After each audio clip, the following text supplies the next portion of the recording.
Lin Yi, bodyguard paling beruntung di dunia yang agak mesum, kembali beraksi. Kali ini Lin Yi harus berlomba dengan Jiwen untuk menemukan sebuah gulungan kuno dari keluarga bangsawan. Barang siapa yang bisa menemukan gulungan itu akan mendapatkan kekuatan yang wadidaw. Misi Lin Yi masih berlanjut untuk melindungi Mea di sebuah pelelangan, dan muncul sebuah gulungan rahasia kuno milik keluarga bangsawan. Dengan mata yang tajam, Lin Yi langsung tahu baju pemandu lelang bolong. Ini ngerti bae ya, barang enak ya. Tapi ya masa acara penting kelambine bolong. Jiwen juga ada di sana. Dan Lin Yi teringat kalau pemandu lelang itu pernah sedang bermusuhan dengan seorang pria dengan bentuk jam sama seperti milik Jiwen.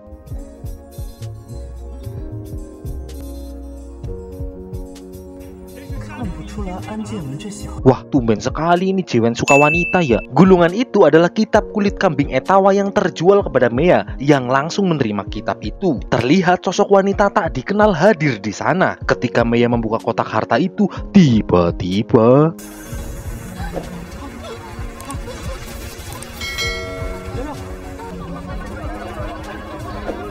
setelah ditotok pelepasan kodam, Mea sadar, tetapi kitab kuno itu diambil oleh seseorang. Lin Yi datang dan langsung curiga karena ketika terjadi masalah pasti ada Lin Yi. Padahal ya belum tentu Lin Yi yang jahat. Kalau mesum, iya.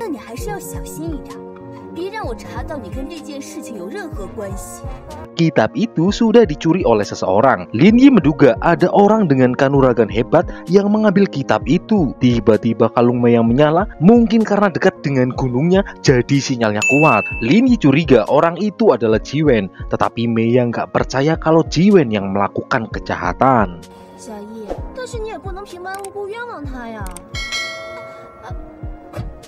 Kecurigaan Lin Yi mungkin benar. Di tempat lain, Jiwen membawa pemandu lelang untuk digarap nanti malam, lumayan buat kegiatan. Diam-diam sosok wanita merekamnya untuk dijadikan konten biar spiral. Lin Yi dan Mea harus terjebak macet biar kayak orang-orang sok sibuk. Mobil belakang yang berhenti juga membuat Lin Yi ingin memeriksanya, yang ternyata kosong. Tiba-tiba Lin Yi merasakan energi kuat dan terjadilah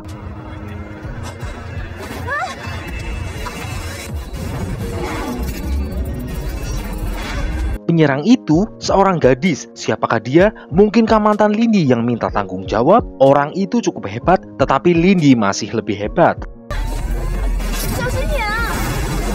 Tapi apa motif penyerangannya? Lin Yi merasa kalau penyerang itu iri melihat orang ganteng dan manis bisa mesum.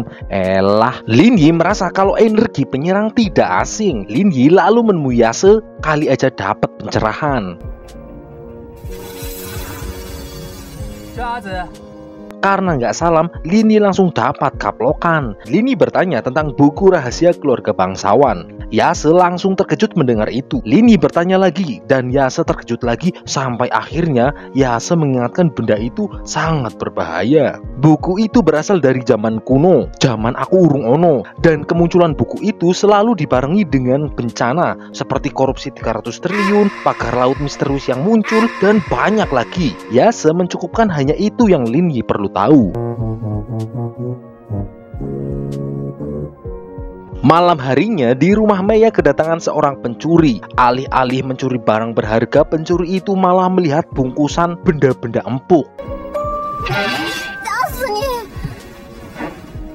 Ini sih memang cantik ya, tapi otaknya agak kongslet. Setelah dirasa menguasai ajian jaran goyang, Yase memberikan jurus baru dengan nama Ajian Naga Banjir Gosip. Ajian ini bisa langsung membuat Lin Yi menjadi omongan tetangga. Ketika musuh terkena jurus ini, dijamin bibirnya langsung monyong. Pencuri itu masuk ke kamar Lin Yi yang lagi di ruang spiritual bersama Yase. Dengan radar mesumnya, Lin Yi merasa ada wanita datang ke kamarnya.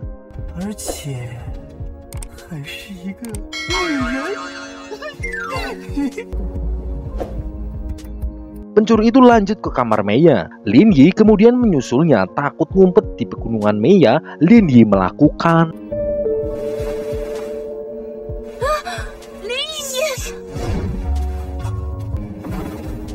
Lin Yi menjelaskan kalau ada pencuri datang. Tetapi Mei merasa itu hanya alibi Lin Yi biar bisa ngapa-ngapain. Tapi kalau dipikir-pikir, kalau mau ngapa-ngapain, kenapa harus nunggu sekarang? Padahal udah sering lihat apemnya.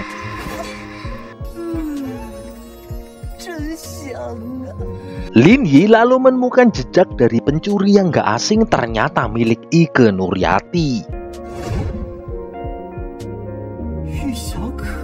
Esok paginya Lin Yi langsung tracking Ike yang melihat Lin Yi langsung kabur karena Lin Yi hafal bau kopetnya, dengan mudah Lin Yi menemukannya.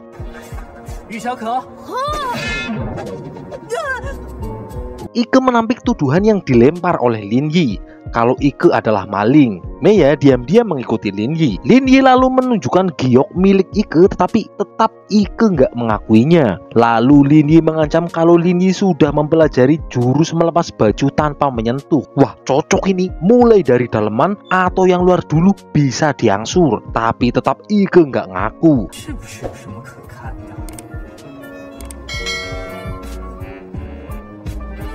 Tetapi setelah diancam gioknya mau dibuang, Ike mikir lagi dan mengaku kalau Ike menerima job dari email anonim untuk menemukan kitab kuno keluarga bangsawan. Sebagai pejuang rupiah jalur maling, Ike mulai mencari tiap rumah bangsawan di kota Matsuyama.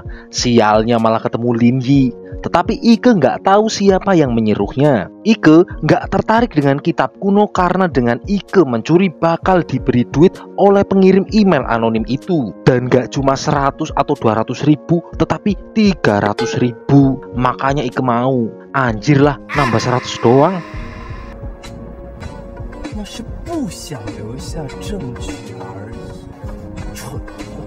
Lin Yi akhirnya menemui Mei yang meminta kejelasan karena semalam udah sembarangan masuk kamar tetapi nggak diapa-apain. Lah, Ike lalu datang karena marah dibilang goblok padahal nggak jual es teh.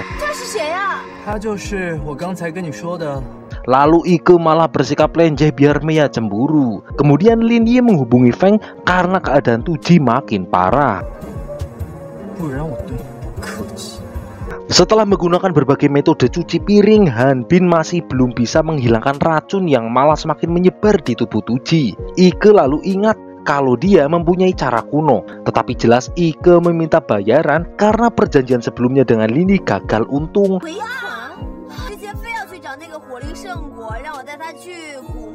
Lalu dengan enteng Mei memberikan cek untuk ditulis berapapun harga yang Ike mau, tetapi tetap cairnya cuma 50 ribu. Menurut Ike, ada legenda menyebutkan ada orang yang memiliki darah sangat langka yang disebut darah ponik yang masuk kategori sangat langka. Han Bin juga merasa pernah mendengarnya. Wah, ini mah so tahu ini. Secara ilmiah memang ada darah dengan jenis sangat langka yang bisa membentuk kembali gen manusia dan memulihkan energi kehidupan yang rusak. Namun mencari darah seperti itu bagaikan mencari jarum di dalam soto babat. Ya kali nyari jarum di soto ya. Tapi untungnya kini lebih mudah karena darah itu biasanya keturunan darah bangsawan di kota Matsuyama.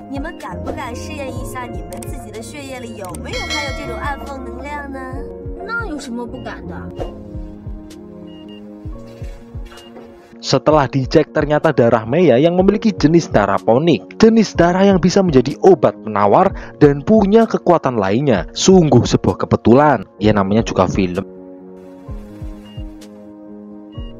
Setelah disuntikan ternyata nggak ngaruh karena harus ada metode untuk mengaktifkan darah ponik itu. Lalu Lin Yi mengeluarkan jurus barunya yaitu Ajian Naga Nyonyor.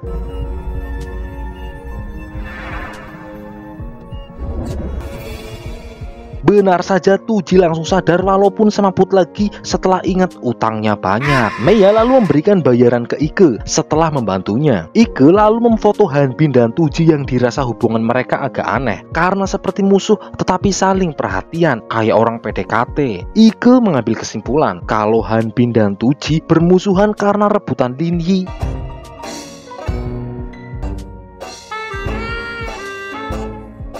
Emang ini ya, selain mata duitan, otaknya juga agak oleng. Di markas NBA, Xiao kembali sadar setelah sekian lama semaput. Han Bin masih tidak dipercaya oleh Tuji. Takutnya Han Bin adalah perawat abal-abal yang jutek kalau ke pasien BPJS. buah roh api sudah bekerja dan menormalkan seluruh kemampuan tubuh Xiao. Kesembuhan Xiao berkat Lin Yi termasuk Han Bin yang juga membantunya, tetapi Tu Ji masih enggan mengakuinya.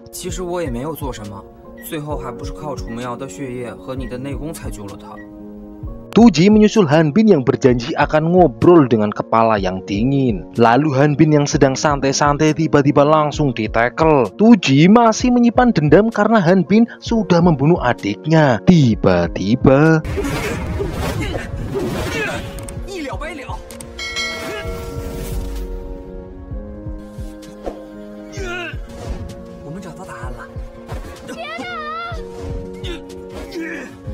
Lin Yi merasa ada energi yang gak beres. Benar saja Tu Ji masih membabi buta menyerang Han Bin. Beruntung Lin Yi menolongnya.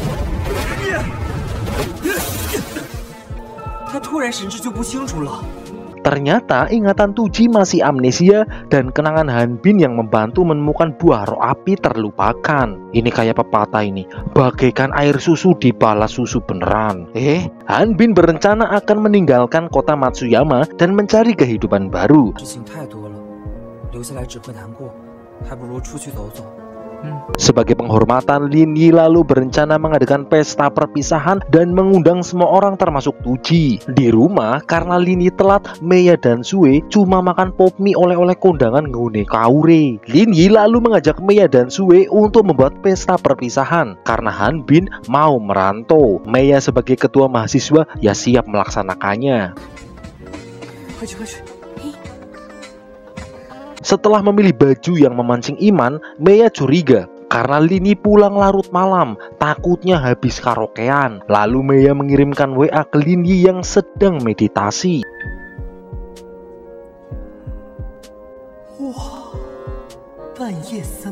Dari raut wajah Lin Yi, isinya ini berbau kenikmatan. Ternyata mau nganu.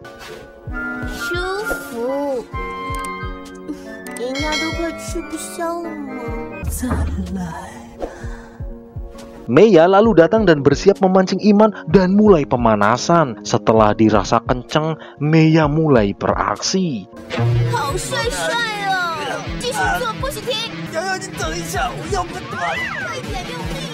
Posisi kayak gitu kalau nggak kuat ya bikin bengkek. Sue yang menguping dari luar juga ingin gabung. Tiba-tiba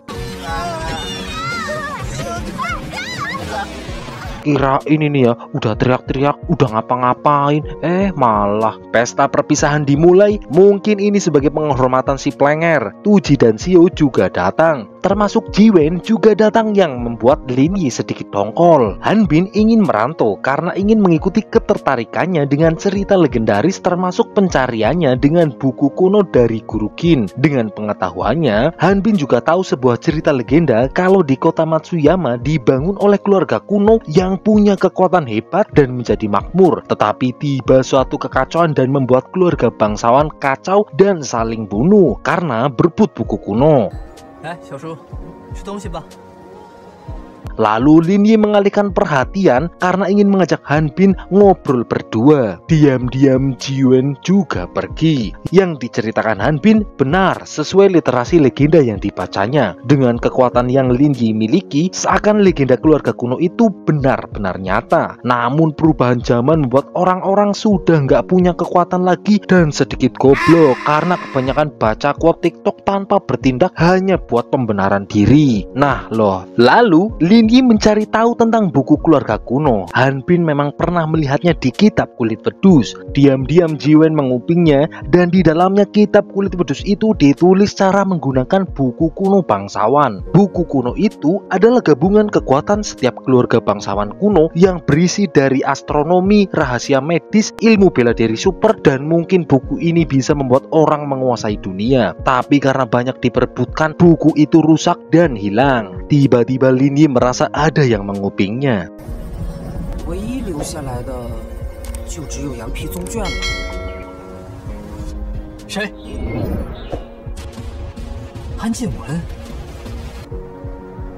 Meiya lalu bertemu dengan Jiwen yang mengajaknya ngobrol di tempat privasi. Dari kejauhan Lin Yi melihatnya. Lin Yi merasa ada seekor tikus yang mengupingnya. Lin Yi mengajaknya pergi tetapi Meiya nggak mau, padahal Lin Yi melakukannya demi keselamatannya karena Jiwen patut dicurigai. Namun kewaspadaan Lin Yi malah membuat Meiya marah.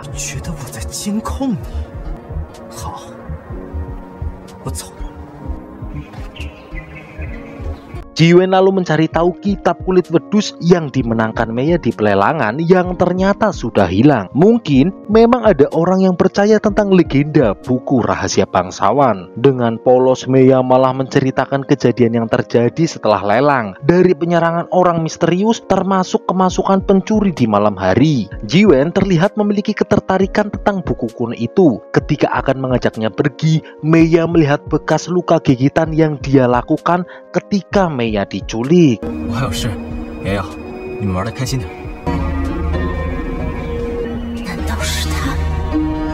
Lin Yi sembari olahraga masih curiga dengan gerak-gerik Jiwen. Pasti ada rencana yang sedang dirancang. Sue merasa Han Bin ternyata nggak cuma plenger, tetapi ya lumayan pinter. Meiya lalu teringat omongan Lin Yi kalau Jiwen patut dicurigai karena ketertarikannya dengan buku kuno bangsawan. Lalu Meiya akan menyelidikinya. Hai anak-anak kapling, siapa yang nendang titiknya si Sarip? Adanya Alan pulang ngaji, kesakitan titiknya. Esok paginya Meiya ternyata pergi berkencan dengan Jiwen. Lin Yi merasa kalau Jiwen patut dicurigai. Ini curiga-curiga terus ya. Tapi Sue merasa kalau Jiwen itu orang baik. Buktinya pakai celana dalam. Kalau nggak pakai, ulane bisa nyatek sembarangan. Lalu Sue memberikan tips untuk melakukan inisiatif yang mengejutkan gebetannya. Misalnya nyedot tiba-tiba, itu pasti kena gaplok itu. Tapi wanita mana yang nggak nolak kalau dikasih yang berbau romantis? Tapi ya bukannya dot juga ya. Di kantin, Lin Yi mengajak Meiya yang bersama Jiwen yang melarangnya pergi. Tetapi Meiya bingung menjelaskannya kalau Meiya diam-diam mencari info tentang Jiwen. Zong lalu datang dengan sengaknya langsung menggelut Jiwen karena mendekati Mia. Ini tips Tatang Sutarman lanjutan ini. Kalau pengen cewek keplecer, coba lakukan yang hal tidak terduga. Wanita itu adalah gambaran keindahan. Jadi wanita juga suka hal-hal yang berbau indah, termasuk bunga, tas, sepatu, emas, kalung, gelang kulit, iPhone, Honda Brio, dan banyak lainnya. Di sisi lain, Zong baku pukul dengan Jiwen. Lin Yi kaget, ternyata Jiwen bisa gelut juga.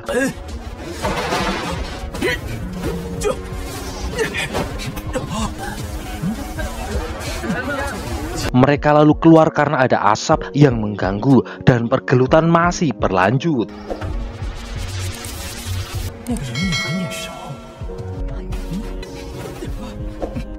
Lin Yi sengaja nggak bertindak karena ada orang yang suka baku pukul.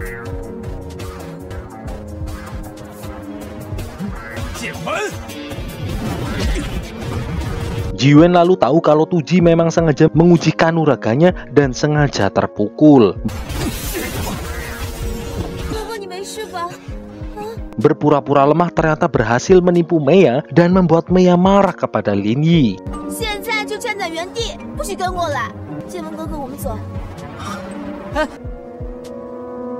Sampailah Meiya di rumah Jiwen yang tiba-tiba melakukan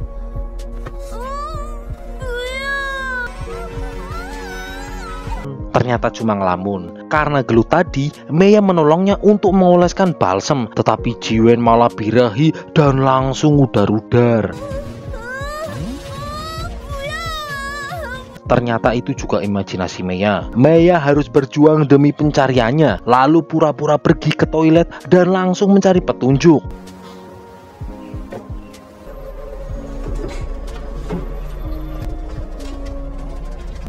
Jiwen lalu datang karena pipis doang kok lama banget, jangan-jangan pengen dicepokin. Meiya lalu menemukan sebuah gulungan kulit wedus, tetapi apes Jiwen datang dan beruntung Jiwen tidak curiga.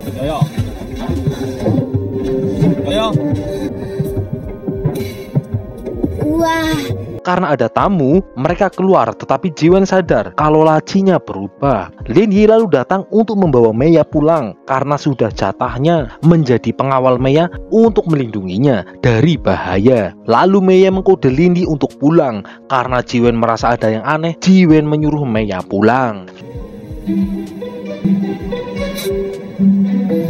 Lin Yi lalu mengingatkan cuma berdua dengan Jiwen sangat berbahaya, bok dicatek ule. Tetapi Meiya malah marah karena Lin Yi terlalu ikut campur dengan urusan pribadinya. Tiba-tiba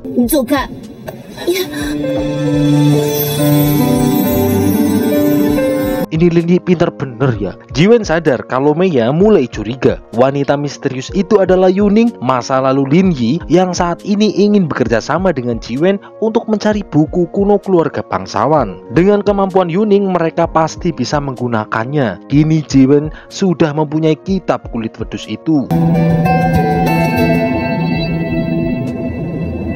Jiwen lalu mendatangi Lin Yi yang memancingnya mengatasnamakan Meiya. Tiba-tiba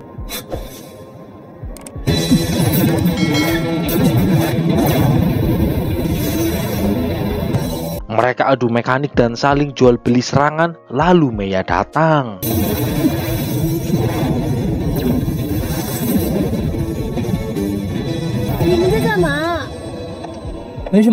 Meiya lalu merasa Jiwen memiliki kekuatan seperti Lin Yi yang disembunyikan. Yun lalu datang dan dengan sigap Meiya menghalanginya. Lin Yi merasa kalau Jiwen punya pengalaman bela diri yang kalau nggak terima komen-komenan di sosmed langsung minta Sherlock, dan Meiya masih belum memberitahu rencana penyelidikannya. Tiba-tiba Yuning datang yang membuat Luyo dan Wanto melongo karena pakai jaket nggak dipenikin. Yuning tanpa babi bu langsung membawa Lin Yi pergi. Lin Yi awalnya nggak menyadari wanita itu adalah Yuning. Lin Yi merasa kalau Yuning berubah. Mungkinkah karena sempongannya berubah? Yuning mengaku mencari Lin Yi karena dulu Yuning meninggalkannya. Karena diam, Yuning melepas jaket dan memojokkan Lin Yi biar mencium bau keleknya.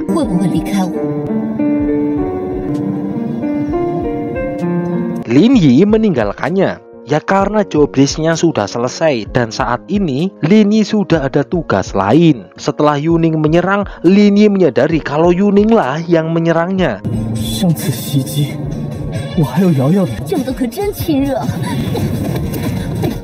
Dan mengingatkan jangan membawa bahaya ke Meiya kalau memang dendam kepada dirinya, karena Lin Yi akan menjaganya dengan nyawanya. Yuning menemui Jiwen yang saling menyalahkan karena misi mereka masing-masing tidak berjalan bagus. FBI juga sudah mulai investigasi tentang pencurian. Yuning ingin Jiwen mengembalikan kulit kambing itu, tetapi Jiwen malah kurang ajar dan gak mau mengembalikan kitab kulit wedus itu. Tetapi Yuning tahu kalau Jiwen sudah melakukan pembunuhan dan mempunyai bukti yang kalau diserahkan ke polisi, Jiwen pasti ditangkap. Setelah dipikir-pikir, Jiwen ingin tetap kerjasama karena sudah setengah jalan dan Jiwen akan menangani Meiya. Dan hubungan masa lalu Yuning dengan Lin Yi jangan sampai menjadi hambatan misi mereka. Meiya terlihat cemberut karena Lin Yi pergi dengan cewek lain. Langsung saja Lin Yi melakukan.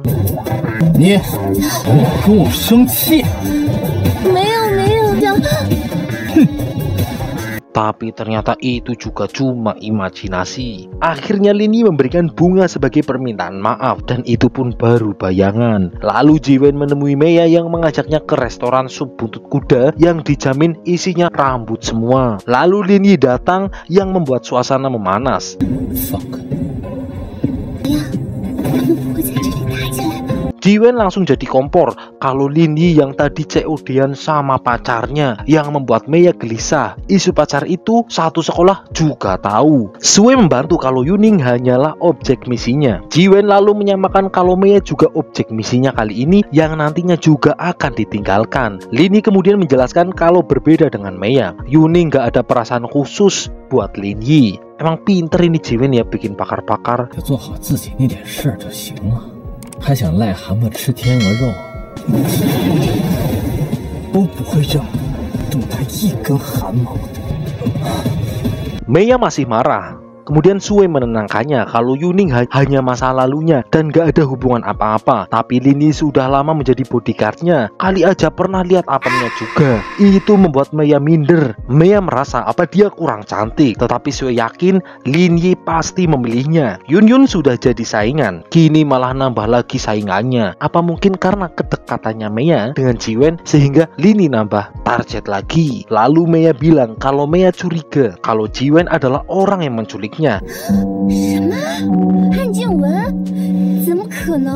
Dan mereka akan melakukan penyelidikannya. Sebagai penasehatnya, Sue pasti punya ide. Lin Yi mau bersiap tidur, tapi masih kepikiran tujuan Yuning kembali datang. Untuk apa? Akhirnya bangun lagi. Di sisi lain, Sue dan Maya mulai melakukan penyelidikan yang Lin Yi melihatnya. Karena Jiwen malam ini ada pesta, jadi posisi rumah kosong. Sue yang pernah lihat tutorial maling melarang Maya menggunakan bor dan menggunakan pinset.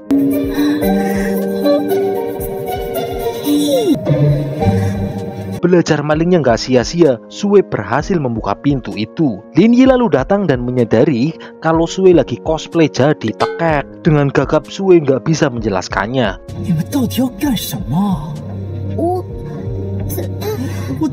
Lin Yi langsung mencari Maya. Lin Yi memastikan situasi rumahnya. Takutnya Jiwen juga ada di rumah. Maya mencari kitab wedus itu yang langsung ngumpet mendengar orang datang.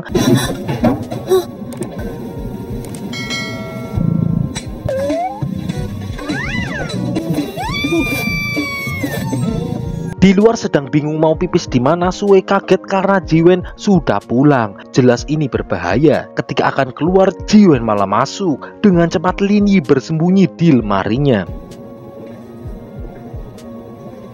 Dengan kondisi lemari yang sempit, Lin Yi tahu aja barang empuk. Biar makin aman, mereka berdua harus mepet. Ini yang disebut kesempatan dalam kesempitan. Makin sempit, makin enak.